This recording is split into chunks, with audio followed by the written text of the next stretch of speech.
You want more on the Avs? You got it. Honestly, does it really matter right now? That's the problem, right? No, just about anybody can get in front of a microphone and talk about hockey. How on earth do you get involved in something like this? It was kind of a fluke. It's funny that this podcast is going off the rails so quickly.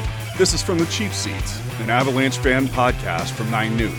Seated in the conference room, here are your hosts, Steve Stager and Jeff Sautel. Episode 23. Hi, everyone. This is Hayduk episode. Yeah, this is the closest you're going to get to hockey all week, except for Saturday, I guess. God, that is really, really depressing. Isn't that sad?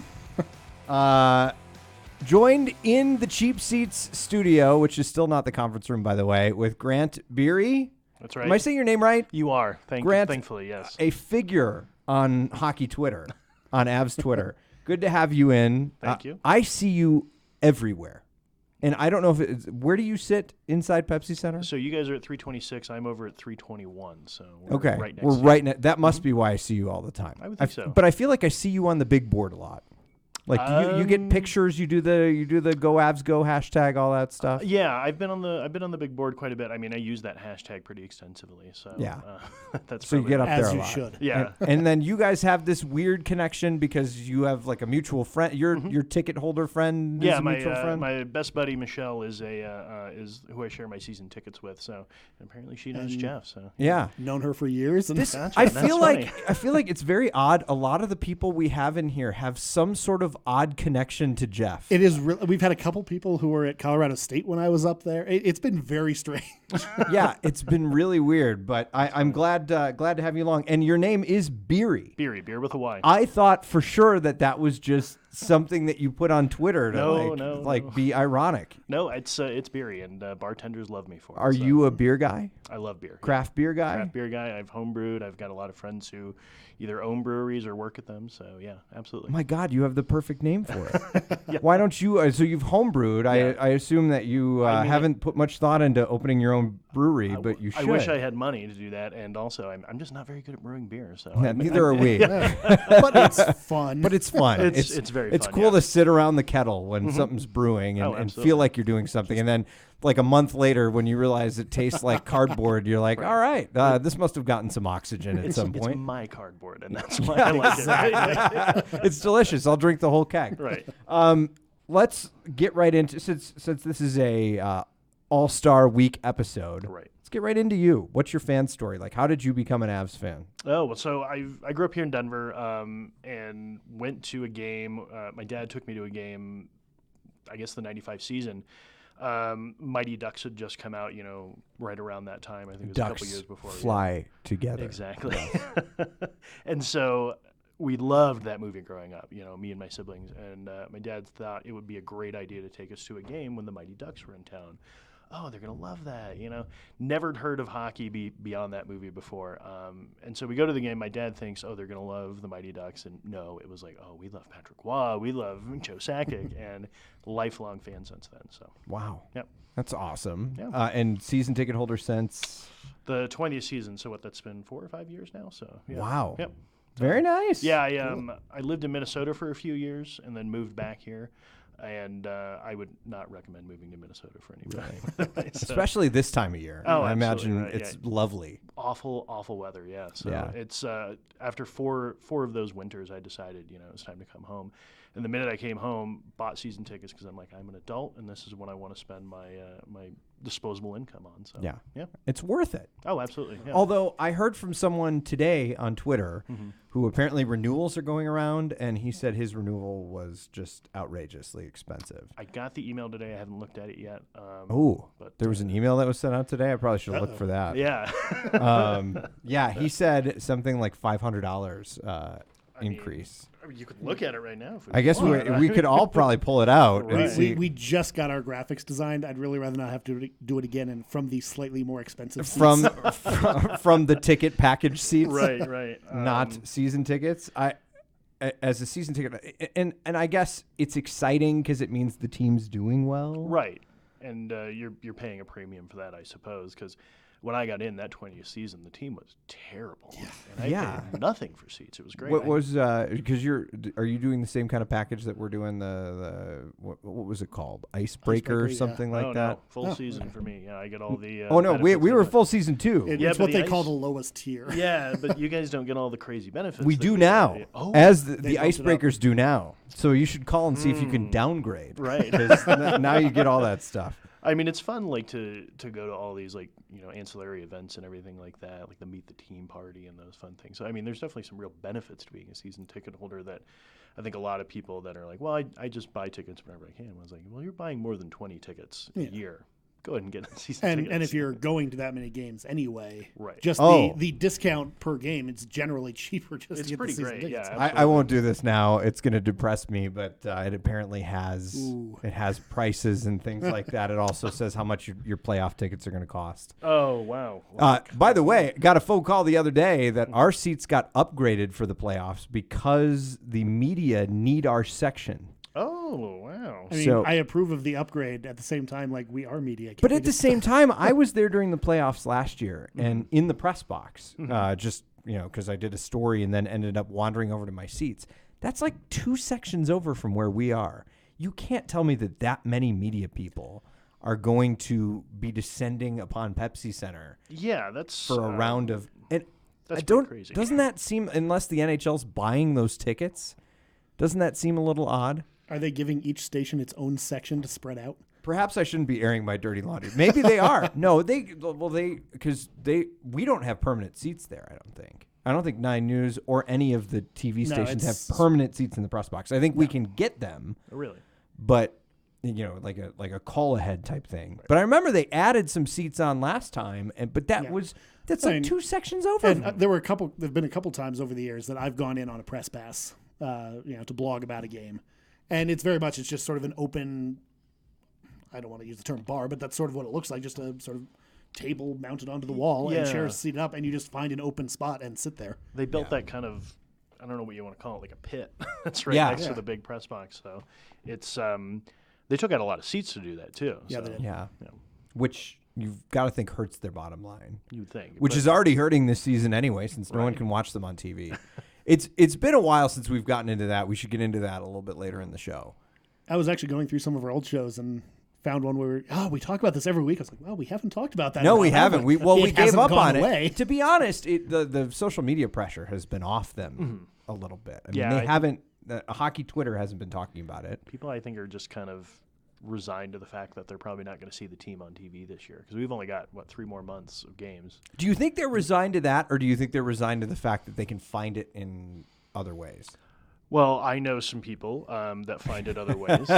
Many other people that find it other ways. I will say that I have not been hurting to find hockey games, and I pay for the NHL package. So do I. Yeah, and then through means of that way, I mean, it's very easy to watch an Avalanche game when you're at home. So I'll be honest on this podcast. Because I want to make sure that Altitude gets paid, I pay for the NHL package, Right. and then I pay for a VPN so that I can supersede the rules Right. and go over it and watch the games. I don't mind admitting that now. It's been a long enough time. I mean, it ends up costing a small fortune a month. I mean, it's probably like 3 or 4 Netflix subscriptions to do that, because I think it's $24.99 a month plus like my VPN. I think is $12.99 a month. So I'm paying a decent amount of money to watch hockey when I just really wish that they would just get over themselves and put that back on Comcast, because I think that's 49% of the marketplace, something like that. right, and people aren't going to drop Comcast just to watch an Avalanche game or a Nuggets game. It's just not going to happen. No, because it costs like $200 to drop your contract, especially if you're in the beginning of it. And the people who were going to do that, I virtually guarantee, have done that already. Right. I mean, And you're if they're gonna not get any better, Yeah, if they're not seeing adjustment in the numbers in that time, then they're not going to. I don't think you're going to see, unless they're waiting and hoping that people, when their contract does come up, that they'd make the change. I have to admit, I'm not really fond about the idea of bolting a satellite dish to the side of my house just so that I can watch hockey when I can figure out a different way to do it. Or you're in a condo where you can't do that, or an apartment, and that's just not an option for a lot of people. I mean, Comcast is your de facto way here in Colorado of getting the games, and if they can't make a deal with Comcast, I mean, they're kind of out of luck. So it's just amazing. It's dragged on this long. Here we were talking about that in August, and here we are in January, and it's still a problem. And thinking, oh, there's no way it'll go beyond the first 4 or 5 games. And they're No way. nowhere near any sort of agreement. In fact, I should probably look into that lawsuit. They filed a lawsuit against Comcast. I don't know what's happened since then. If the judge dismissed it.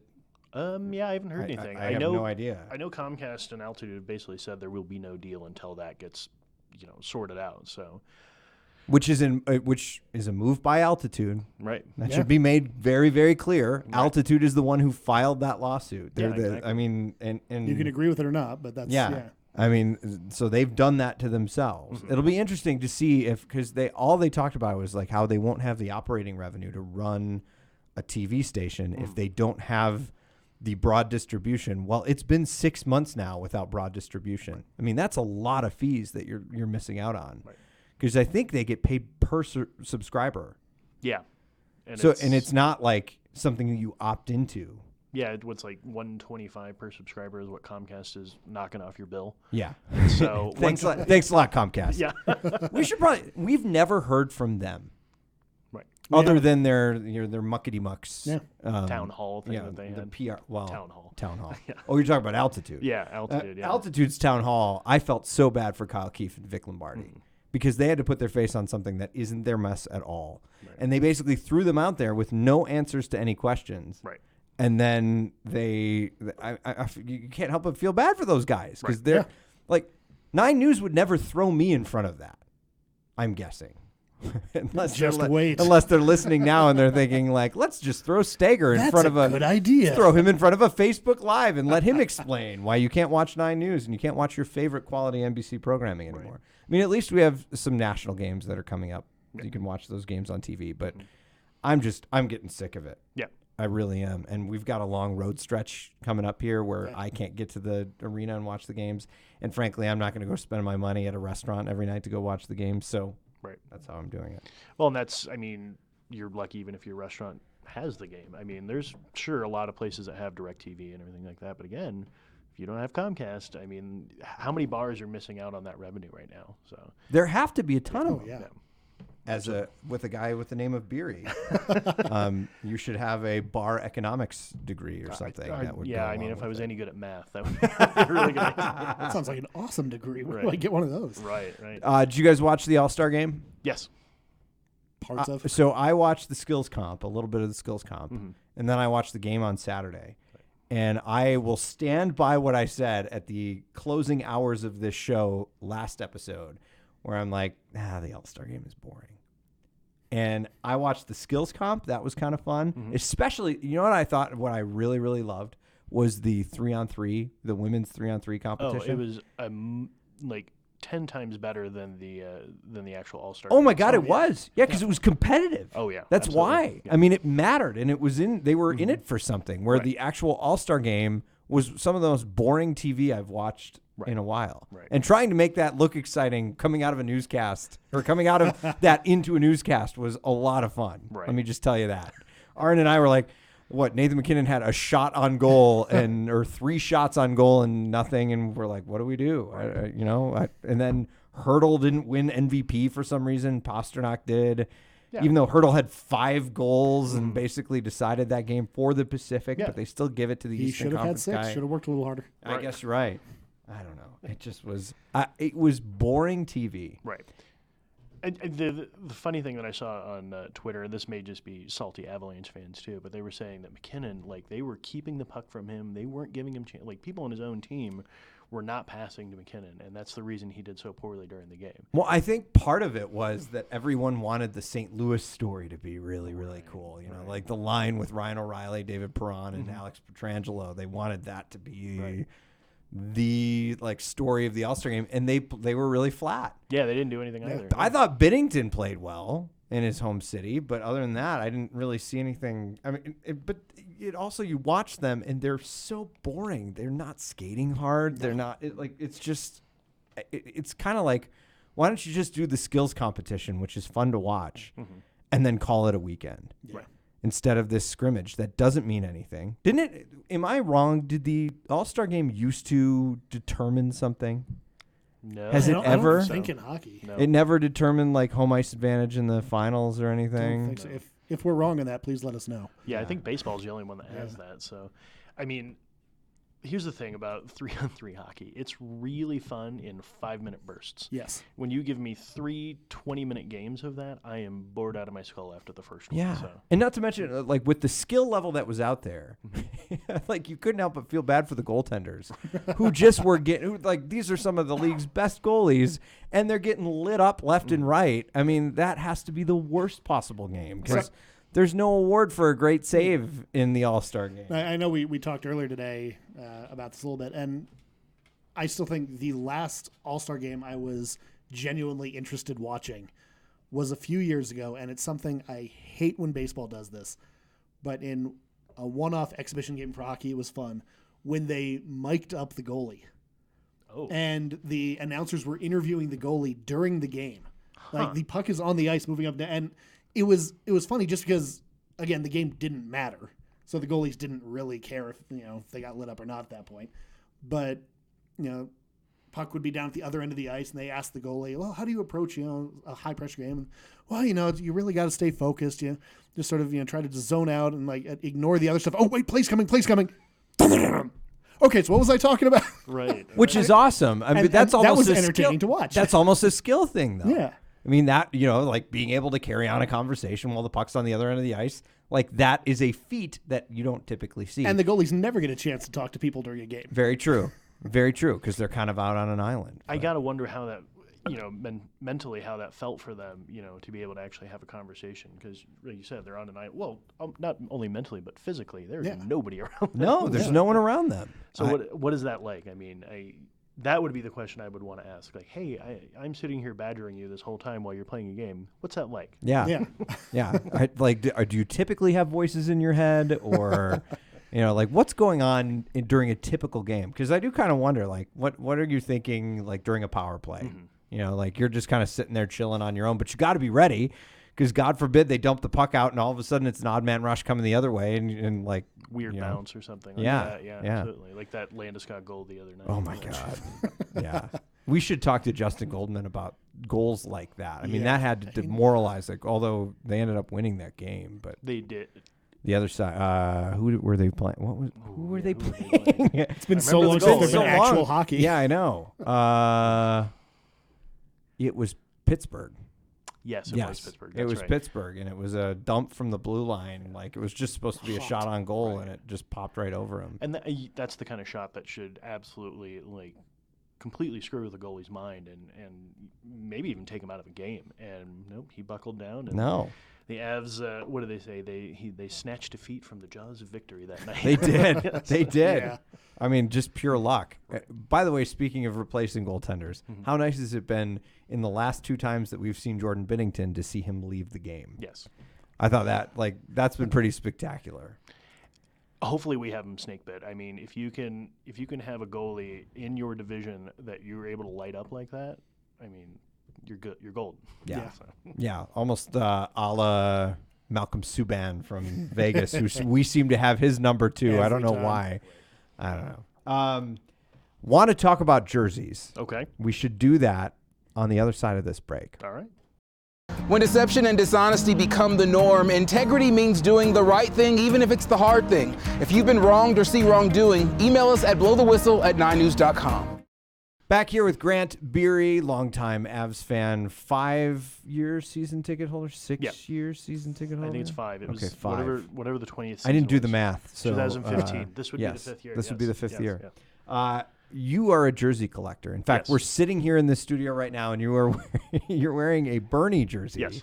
With the bone on it. The bone, yeah. On the side, because I knew that instantly when I looked at you. I'm like, is that a Varlamov jersey? That could be a 1. Nope, that's the bone. Right. Are you a collector? Yes, I have just about 50 jerseys right now, and I'm constantly looking for more. Not all Avs jerseys. I got some Broncos jerseys. I've got a Seahawks jersey that I lost a bet, and so I had to buy that one. My wife's a big Seahawks fan. She's from Seattle. So. I've got mostly Avalanche jerseys, though. But then, when it comes to NHL jerseys, I try and find the weird ones, the one-offs. I mean, it's why I bought one of the Stadium Series jerseys, because it's It's weird. I was going to ask you about this Yeah. because you wanted to talk specifically about Stadium Series jerseys. He asks, have you guys talked about that yet? Yeah. Of course, we've driven it into the ground, but we might as well talk about it again. Why would you buy something that looks like it's designed by a 5-year-old? Well, let me preface this. Like you remember when the Dallas Stars, I think it's 2003, had that really terrible third jersey that everybody nicknamed the Mooterus because it had a really terrible like logo on the front of it. And it's widely regarded as one of the worst. Oh my God, I'd forgotten about that. Yeah, one of the worst hockey jerseys ever. And the minute I saw it, I was like, I need to have that jersey. So, I'm just the odd jerseys, the ones that you don't normally see. Like I love those. Yeah. So I'm looking it up right now. I don't remember this. They only wore them for a year because fans hated them so much. Yeah. Oh, what is that? It's supposed to be like a Taurus head is what it's supposed to be like. But what does that have to do? Oh, Taurus, like You know, the a constellation? Yeah, because you see Boy, it has that's the one big star on the right man, side. that is gripping really hard. Oh, yeah. That you're the stars and you create a constellation and then you visualize what that constellation is. It's like putting Orion on a jersey. Right. And it nicknamed the Mooterus because of obvious anatomical comparisons there. So Yeah, it does. It's got I will. big fat stars on the sleeves too. Like, This it looks is like the ugly. kind of thing that you would see on the wall in a doctor's office Oh, to yeah. explain like what's going on in that region. Right, Yeah, exactly. yeah. It's not great. It's one of my most cherished jerseys I have because of how ugly it is. I've got like Calgary wore that like red and yellow ketchup and mustard jersey for the Heritage Classic one year. I have that one. Just strange and odd. I love it. So the more of those I can have, the better. Do you play? I play poorly. I was in a rec league a couple of years actually. So the problem is that I don't play anymore because there's nobody that wants me on their F League team. So. Well, you and I maybe could start one. Oh, that'd be great. Yeah. I need to learn how to skate backwards. I need to get back. Well, I need to learn how to skate forwards. Oh, that would there you be go. that would be helpful, or stay up on my skates so I don't dislocate things. I mean, you could be a goalie. So. Yeah, I could. Yeah. And Not a lot of skating, I'd be yeah. horrible at that. Do you wear your jerseys when you do that, or do you have like a practice jersey? Oh no, that you wear? I've got just a jersey with a number on it, so it's just kind of a blank one. I don't want to get a bunch don't of wanna ruin sweat any of that beads. stuff? Yeah, exactly. Yeah. So I've got one game worn jersey, and it wasn't worn by me. So How much do you think you've spent on jerseys? I don't want to answer that Really? question. Yeah. You're taking the fifth here. Jerseys have gotten astronomically more expensive over the last few years. I mean, they used to be you could buy one for like $100. It's definitely not the case anymore. So let's say each of them were $100. $5,000, right? But Let's say it's that, yeah. obviously not the case. So.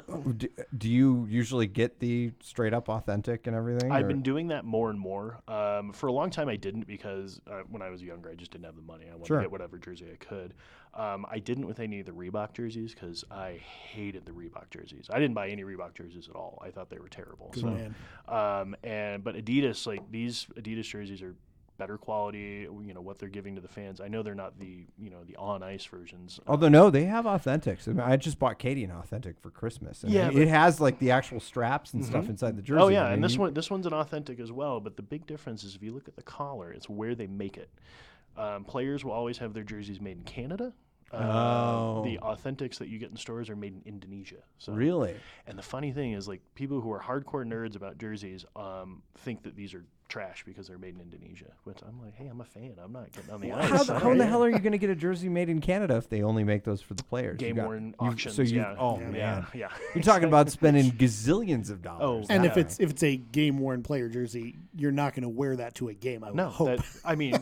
like you say, once it's got an autograph on it or it's a game worn, you never wear it again. Oh, So, yeah. Grant's in that camp. Ooh. Oh, absolutely. I feel like most real Jersey fans are. Yeah, but I do see a lot of people, and it irks me a little bit, just like when I see like fake knockoff jerseys. Don't come sit Yeah. near me. Yeah.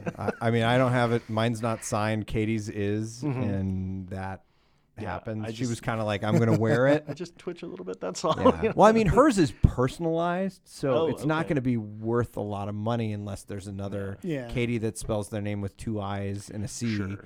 And is a Landeskog fan. And Well, I can't has- imagine ever selling a jersey. Like once I own it, it's mine. Exactly. But Yeah. so she's saying like the value won't go down, Right, right? right. By like wearing it around. Although I've I got- did say to her, I said like there was the last Red Wings game at Pepsi Center.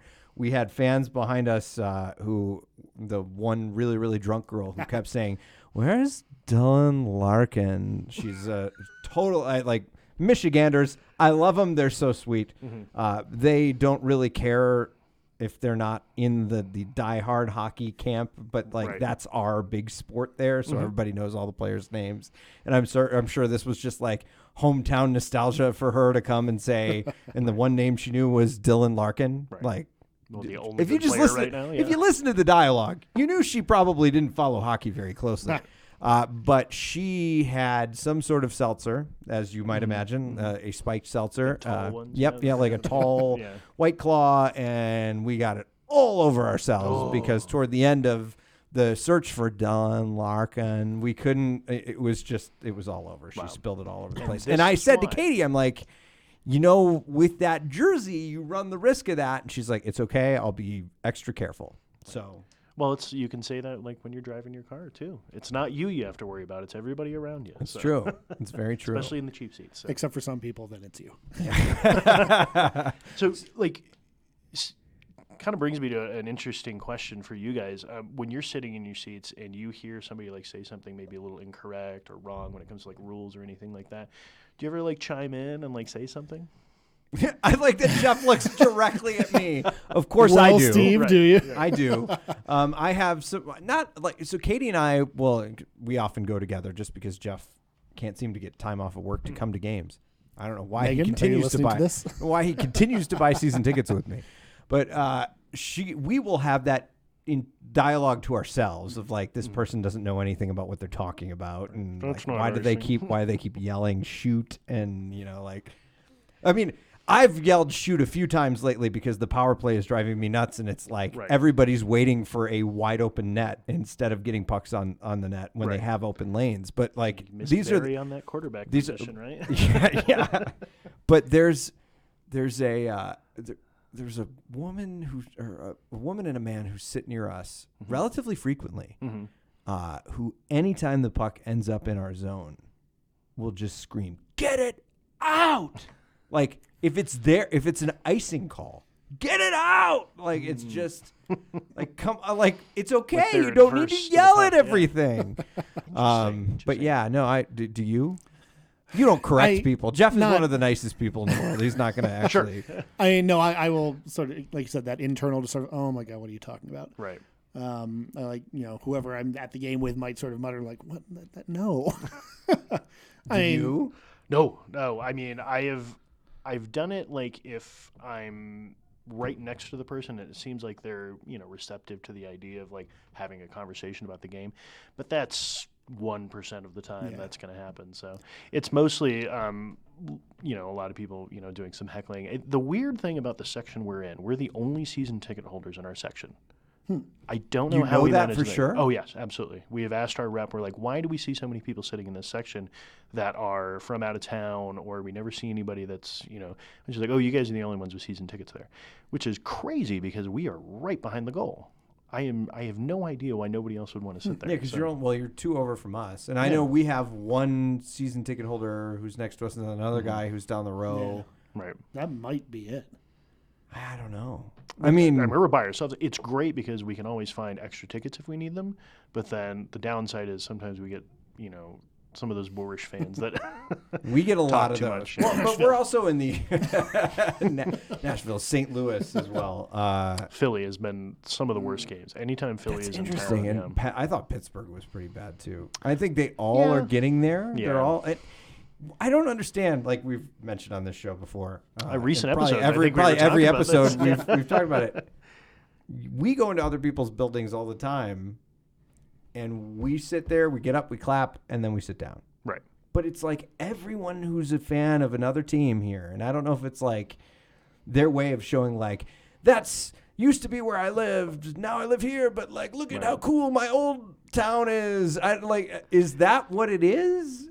Transplants that miss home, maybe? Maybe. Yeah. I mean, I'm a transplant. Sure. Do you miss home? Yeah. I mean, you don't root for the Red Wings. I sure make it run. They're really hard to root for right now. That's true. Like I said, Dylan Larkin, the only good player on that team right now. I watch the games still. And it's very difficult I will tell you that. I'm sure. Yeah, it's very difficult. like I us still 5 years support ago. I still support the team. Mm-hmm. I think they need to make some changes.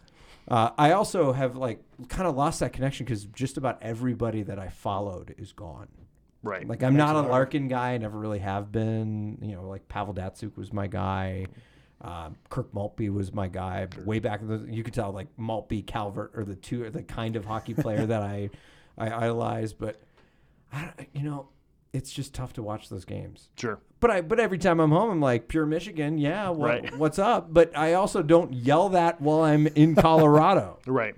It's we went to a couple games in Toronto and Montreal for our honeymoon, my wife and I, and it's so interesting to see the difference between how fans interact, especially like opposing fans when they're in buildings in Canada, because it is very polite.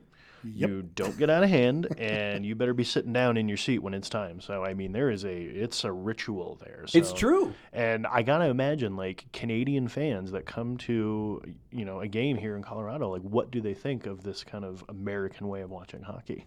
I don't know, because we noticed the same thing Yeah. when we were in Canada. Mostly, I mean, the Canadians or the French Canadians are very into it, and they're very polite, and they're also very hockey savvy, which is It was great. it's like that in Toronto too. I mean, you never heard anybody, and like you hear people talking about bad positioning and stuff. And I'm like, when's the last time I heard a crowd talking about bad positioning? Like no one's saying like, oh, I should have been there. Like why is he out of place? Like. But it permeates the whole city, too. I mean, we took a little day trip over to Quebec City, which is where the Nordiques were before they became the Avalanche. And when the woman that was doing this like little day tour found out that I was from Colorado, she made fun of me in French and English to the rest of the tour group. So just like, you stole our team, how dare you, and everything like that. It was fantastic. So Katie went there. We didn't get to Quebec City when Jeff and I were there, but Katie went there with her family, and she said like I almost was afraid to talk about it. Yeah. But she said it's really cool because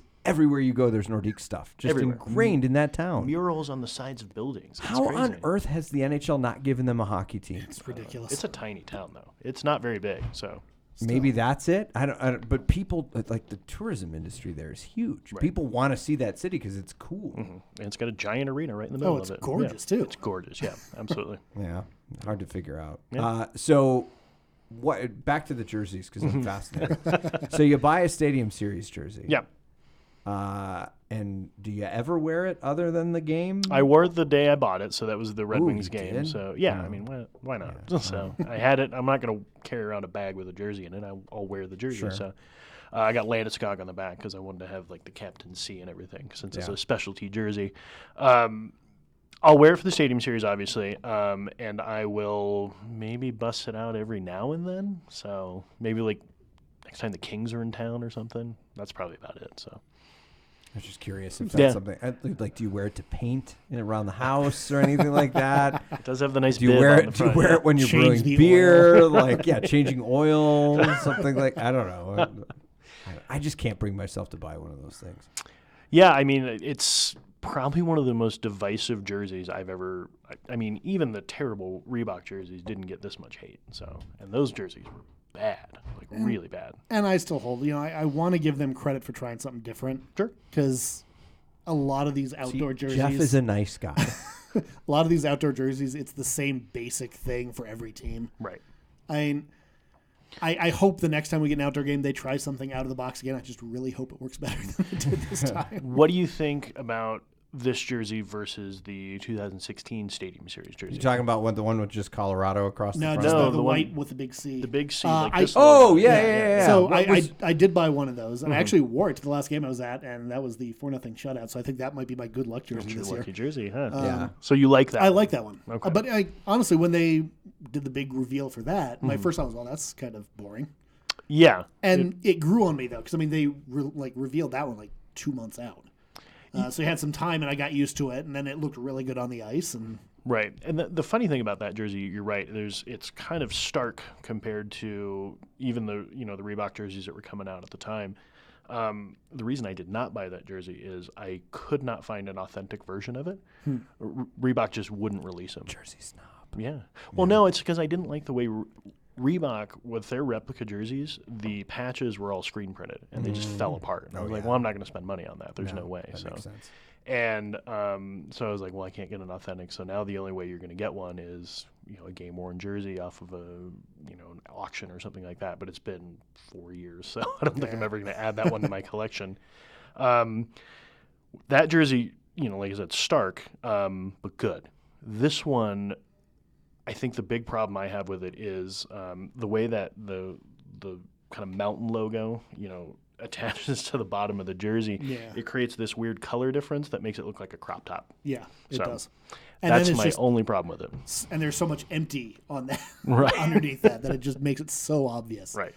Yeah. Why don't we take a break? And Grant, you might as well stay around here for feedback, right? Oh, yeah. Let's do it. We got a few things to talk about.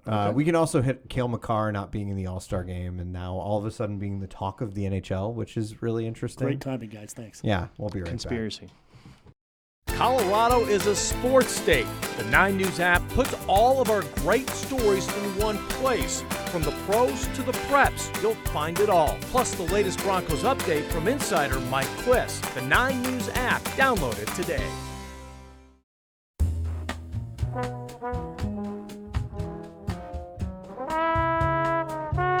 Oh, welcome back. Time to go through a little bit of feedback. By the way, if you're here in the area and you watch Channel 9, you may have seen that we've popped up on your TV screens a little bit. Once or twice. Or a gazillion times. For some reason, this promo is airing an awful lot, which is a good thing for you and me because I think it means that they must actually support what we're doing here and they're not going to take us off the air. Clearly, none of them have listened to the show. No. Which is great. Continue as to long not as we listen. can keep them not listening to the show, we're in good shape. Grant, you said you saw it somewhere in an odd place. During the All-Star game, I was watching the replay on the NHL app, and every now and then you'll see them run a couple, local promos in there, and I saw the one for the cheap seats. So gotta love that. Yeah. So one of our featured players in that promo, Claire in Golden, writes in to say, 2 friends emailed me today, January 24th, about part of a segment being aired in an ad on 9 News Morning Show for the podcast. What a surprise. The reason I write reviews is I don't tweet or otherwise partake in social media. An old lady's prerogative. Claire in Lakewood. So I'm caught up here. Claire says she's in Lakewood, but her username on Apple is C in Golden. Like right on that western edge. She's in Jefferson County. Yeah.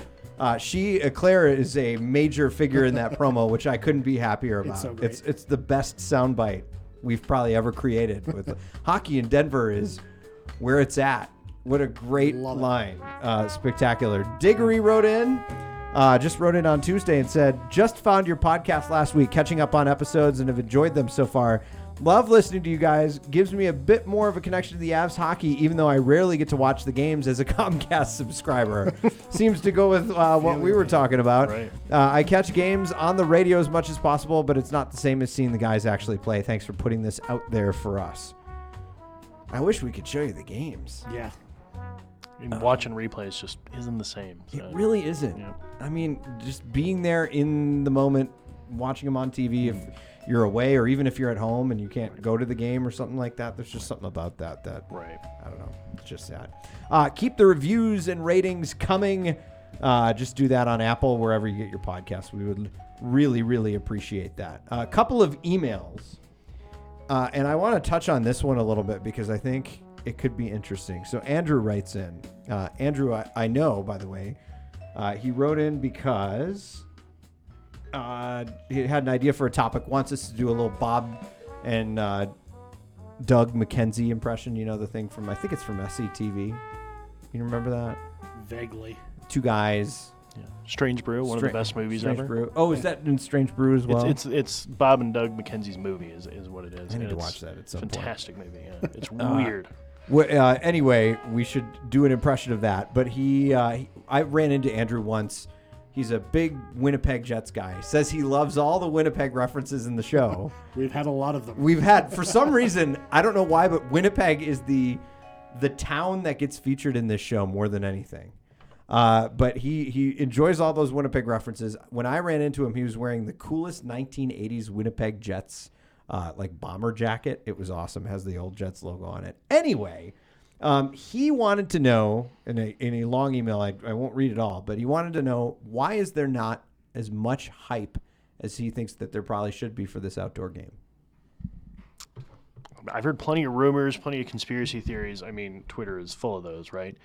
I'm curious what the conspiracy theories might be. Well, they were saying that fans are pissed off that they have to go all the way down to Colorado Springs to see the game, and it's not getting as much, kind of support from the fans, and so they're just not giving it, all this, crazy hype and everything like that. So, like you were saying earlier, Jeff, months before the one at Coors Field, there was a lot of hype. There was a lot of, stuff coming out and everything about it. I was even saying on Twitter just a couple weeks ago, we've heard nothing about this game. I mean, we really haven't. Yeah. I mean, the NHL did one press event. I think they had the commissioner in town for a little while. Right. Which I tried to get him to come on the show. For some reason, he didn't want to. I'm trying to convince, I want to talk to the commissioner at the game. Because I'm dying to ask him the question about, what does it feel like to be booed by just about everyone anytime you get out of It's tradition, right? Apparently now we can pitch it as high. We're on the podcast that was featured in the promotional material during the All-Star game. Yes, we are paying some of your bills, apparently. For a very small geographic area. So. But I think it's two teams that don't really have a rivalry.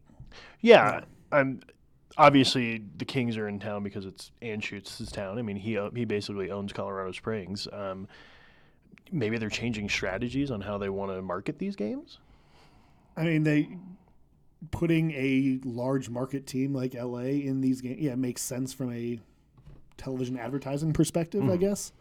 But yeah, I mean, there's just no real history there. No, and that's what you're trying to sell with this sort of thing. I mean, that's what makes these easily promotable. Yeah. Right. I don't know. And the Springs is a cool connection, and the Air Force Academy, I'm sure, will be beautiful. Right. And I know they're tying it in with Navy Federal. That's part of the promotion of it. And it's just nice. It's the Colorado Avalanche. It's not the Denver Avalanche. So getting out of Denver, and I mean, there's a fan base out there. Right. Yeah. Giving them a chance to see. Well, in the last, the one they did in Annapolis was, really well received. That was the Capitals and the Maple Leafs, if I remember correctly. Yes, yeah, that's I think right. You're right. Yep. And that one was really well received. So we got to keep doing this. So Air Force Academy is an obvious choice, and it makes a lot of sense with this being a big market for the Avalanche. But I mean, was it hour on a good day down to Colorado Springs from here? Decent amount. I mean, Falcon Stadium is probably a little bit closer, north side of town. Yeah. Yeah, but still, it's a decent drive. It's going to be fun trying to get in there with 50,000 fans trying to turn in at the same time. Right. Yeah. We're going down early. We're not going down. Clearly, I have never been to an Air Force football game. Right. Otherwise, I would know what I was complaining about. And then Dane wrote in and said, "Hey, gang, love the podcast. I agree about your points about not firing Bednar, but can we have a discussion on why the Avs still employ Bennett? Is there an average shots on power plays? With the firepower that the Avs and the predictable power pass, it seems they need to make some changes. Drop pass to McKinnon, hopefully push it in the zone with that, which isn't surprising anyone anymore. And passing it multiple times is just pretty silly, is what he says. Not shilly, silly. Those are, I'll actually use his words. And then throw some ugly shots on, let Landy get the rebound. I get that there isn't always a clear shot. Besides Bennett's old record, can anyone minus Ray explain why they're keeping him around one shot power play? And I think I wish I could read. That would really help that whole email come. Just out of curiosity, after that email came in, I actually looked it up a little bit, just sort of trying to figure out who this guy was.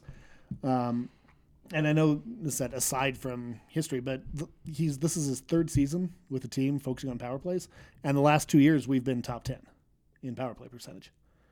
So I mean, most likely they're looking at it as, well, good the last 2 years. This year's a fluke. Let's just ride it out. Right. I would imagine that's their mindset. Well, departure of Tyson Beery has completely changed the way our power play works, and I mean, there's some growing pains there because it's mostly McCarr that's quarterbacking now, right? Yeah. Yeah. Well, it was Sammy Gerard for a while, Right, but which yeah. Sam Gerard is not known for his goal scoring ability. I mean, he's got a lot of assists, but he's got 1 goal on the year, so he's not going to be the guy that's going to be sitting there putting shots in. So, I think that's going to be the biggest thing you can look at is going to be Tyson Beery is no longer on this team. It's like when Duchesne left and our face-off percentages just went in the toilet. So. And still has not recovered. Right. So maybe that I don't know. I don't want to fire anybody on this. I feel like talking about firing people on this staff is a little premature. Like if we are where we are right now, in the next 15 games we lose and all of a sudden we're out of a playoff spot, maybe then it's time to start talking about firing some personnel. Right. But I just like these people who are jumping to the gun of like, well, Bednar's got to go because they lost this game. Just seems reactionary. Well, we don't want another Gerard Gallant situation on our hands here. The Vegas coach who I have no idea why that guy got fired. So, Bad betting? maybe, yeah. Who knows? All right, we should get out of here. Grant, thank you. Thank you for for coming having in. me. We appreciate the time, especially in your jersey talk, and hope you don't mind that we know people who wear signed jerseys and stuff. Oh, that's Will you okay. get over that? Yeah. Hey, if you ever I'm meet not Katie, a you're cop, not gonna, right? Yeah. right. You're not going to stop anyone. Right. No. If people want to find you, how can they find you? On Twitter, I'm at Vote for Grant, and then you can pretty much find me anywhere from there. So it's the easiest place, and probably the place I post the most is going to be on Twitter. So Okay. Cool. Good to know. Sorry, I'm trying to cue this up. There it is. Hey guys, hockey is back. This episode gets released on Friday, and hockey's back on Saturday. right, and then a whole nother week before we get home games. So We get one step at a time. Avs Flyers on Saturday, Avs Sabres on Tuesday, Avs Senators on Thursday, and then we'll talk to you again before the Blue Jackets game. But cannot thank you enough. You know how to get at the show it's cheapseats at 9news.com, at 9cheapseats on Twitter. I'm Steve Stager. He's Jeff Sautel. We will see you next week. The views and opinions expressed in this podcast are solely those of Steve Stager and Jeff Sautel, who have absolutely no business covering sports at all. They're just fans. You can tell them how wrong they are by tweeting at the show at 9cheapseats or email cheapseats at 9news.com.